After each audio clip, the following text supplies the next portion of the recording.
அன்பு நேயர்களுக்கு கனிவான வணக்கம். திமுக கூட்டணியில் காங்கிரஸ் கட்சிக்கு 20, விசிகாவிற்கு 8, தேமுதிகவிற்கு 7. திமுக கூட்டணி உறுதியாகிவிட்டது. தற்பொழுது வரையிலும் திமுக கூட்டணியில் 15 கட்சிகள் இடம்பெற்றுள்ளன. காங்கிரஸ் கட்சி, மார்க்சிஸ்ட் கம்யூனிஸ்ட் கட்சி, இந்திய கம்யூனிஸ்ட் கட்சி, விடுதலை சிறுத்தைகள் கட்சி, மதிமுக, மக்கள் நீதி மய்யம், தமிழக வாழ்வுரிமை கட்சி, கொங்குநாடு தேசிய மக்கள் கட்சி, ஆதித்தமிழர் பேரவை, IUML, STBI, மனிதநேய மக்கள் கட்சி, மனிதநேய ஜனநாயக கட்சி, முக்குளத்தோர் புலிப்படை, மூவேந்தர் முன்னேற்ற கழக கட்சிகள் இடம்பெற்றுள்ளன. இது மட்டும் இல்லாமல் 18க்கும் மேற்பட்ட அமைப்புகள் திமுகவிற்கு ஆதரவு தெரிவிக்கக்கூடிய மனநிலையில் இருந்து வருகிறார்கள்.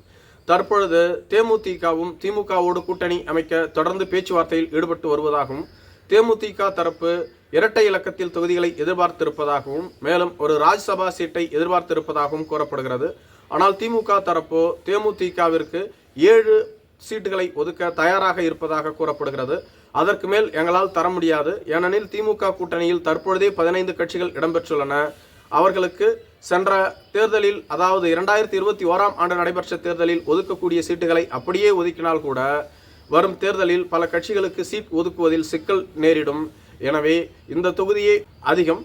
மேலும் ராஜ்யசபா சீட் குறித்து பின்பு பேசிக்கொள்ளலாம். நாங்கள் கொடுத்த வாக்குறுதியை நிறைவேற்றுவோம். அதிமுக போன்று ஏமாற்றி விட மாட்டோம். தற்பொழுது இந்த தொகுதியில் நீங்கள் போட்டியிட்டு வெற்றி பெற்று வாருங்கள், பின்பு மற்றவற்றை பேசிக்கொள்ளலாம் என ஏவாவேலு அக்கட்சியின் பொருளாளர் சுதீஷோடு பேச்சுவார்த்தை நடத்தி முடித்து விட்டதாக கூறப்படுகிறது. பிரேமலதா விஜயகாந்தும் இதற்கு சம்மதம் தெரிவித்திருப்பதாக கூறப்படுகிறது. பிரேமலதா விஜயகாந்துக்கு 2 நெருடல்கள் இருப்பதாக கூறப்படுகிறது. ஒன்று, ராஜ்யசபா சீட். ஏற்கனவே அதிமுக தருவதாக கூறி வாக்குறுதி அளித்துவிட்டு ஏமாற்றி விட்டார்கள். திமுக அவ்வாறு செய்ய மாட்டார்கள் என்ற நம்புகிறோம். ஆனால் திமுக கொடுக்கிறோம் என்ற வாக்குறுதியை அளிக்கவில்லை. இரண்டாவது, இரட்டை இலக்கத்தில் நாம் தொகுதியை எதிர்பார்க்கிறோம். 7 தொகுதி என்பது மிக குறைவு. எனவே 10 தொகுதிகளை ஒதுக்கினால் நன்றாக இருக்கும் என அவர் கருதுகிறாராம். ஆனால் திமுக கூட்டணியில் இருக்கக்கூடிய கட்சிகளின் அடிப்படையில் 10 தொகுதிகள் ஒதுக்குவது என்பது இயலாத காரியம். மேலும் திமுக கூட்டணியில் இருக்கக்கூடிய காங்கிரஸ் கட்சிக்கு சென்ற முறை 25 தொகுதிகள் ஒதுக்கப்பட்டிருந்தது. ஆனால் இந்த முறை 20 தொகுதிகளை ஒதுக்கத்தான் அவர்கள் திட்டமிட்டிருப்பதாக கூறப்படுகிறது. இதேபோன்று விசிகா, இந்திய கம்யூனிஸ்ட் கட்சி, மார்க்சிஸ்ட் கம்யூனிஸ்ட் கட்சிகளுக்கு தலா 6 தொகுதிகள் சென்ற முறை ஒதுக்கப்பட்டிருந்தது. ஆனால் இந்த முறை இந்த 3 கட்சிகளுக்கும் 8 தொகுதிகளை ஒதுக்க திமுக தலைமை திட்டமிட்டிருப்பதாக கூறப்படுகிறது. மறுமலர்ச்சி திமுகவிற்கு சென்ற முறை 6 தொகுதிகள் ஒதுக்கப்பட்டு 6 வேட்பாளர்களுமே உதயசூரியன் சின்னத்தில் போட்டியிட்டிருந்தார்கள். ஆனால் இந்த முறை 4 தொகுதிகளை கொடுக்க திட்டமிட்டிருப்பதாக கூறப்படுகிறது. மேலும் IUML, கொங்குநாடு தேசிய மக்கள் கட்சி, மனிதநேய மக்கள் கட்சிக்கு தலா 2 தொகுதிகள் ஒதுக்கப்பட்டிருந்தது.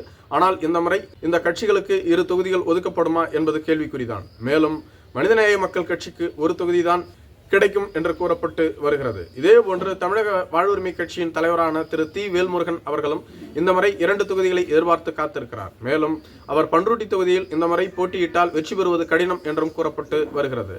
எனவே அவர் பண்ருட்டி தொகுதிக்கு பதிலாக நெய்வேலி தொகுதியை எதிர்பார்த்து காத்திருக்கிறார். ஏற்கனவே அவர் நெய்வேலி தொகுதியில் சுயேட்சையாக ஒரு முறை போட்டியிட்டு தோல்வி அடைந்துள்ளார்.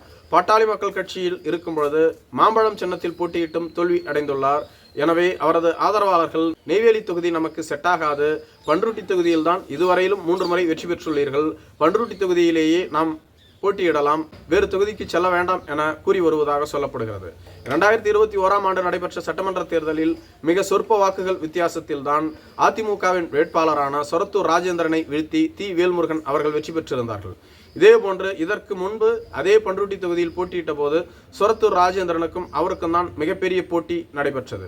சொரத்தூர் ராஜேந்திரன் இறுதி வரையிலும் முன்னேறி இருந்தார். ஆனால் இறுதி நேரத்தில் வெறும் 148 வாக்குகள் வித்தியாசத்தில் வேல்முருகன் வெற்றி பெற்றிருந்தார். இப்படி பண்ருட்டி தொகுதியிலும் அவருக்கு செல்வாக்கு இல்லை என்று கூறப்பட்டு வருகிறது. மேலும் புதிதாக திமுக கூட்டணிக்கு வந்த மக்கள் நீதி மய்ய கட்சி, மக்கள் நீதி மய்ய கட்சிக்கு ராஜ்யசபா சீட் ஒன்று ஒதுக்கப்பட்டுள்ளது. அதன் மூலமாக அக்கட்சியின் தலைவர் கமலஹாசன் அவர்கள் ராஜ்யசபா MP ஆகிவிட்டார். அதே சமயத்தில் மக்கள் நீதி மய்யம் 12 தொகுதிகளை எதிர்பார்த்திருப்பதாக கூறப்படுகிறது. ஏனெனில் மக்கள் நீதி மையத்திற்கு 2.5% வாக்கு வங்கி உள்ளது. ஆனால் திமுக கூட்டணியில் மக்கள் நீதி மையத்திற்கு அவ்வளவு தொகுதிகளை ஒதுக்க மாட்டார்கள் என்று கூறப்பட்டு வருகிறது. மக்கள் நீதி மய்யம் இறுதியாக 6 தொகுதிகள் கொடுத்தால் கூட போதும் என்ற மனநிலையில் இருந்தாலும் கூட மக்கள் நீதி மையத்திற்கு மிக குறைவான தொகுதிகள் தான் ஒதுக்கப்படும்.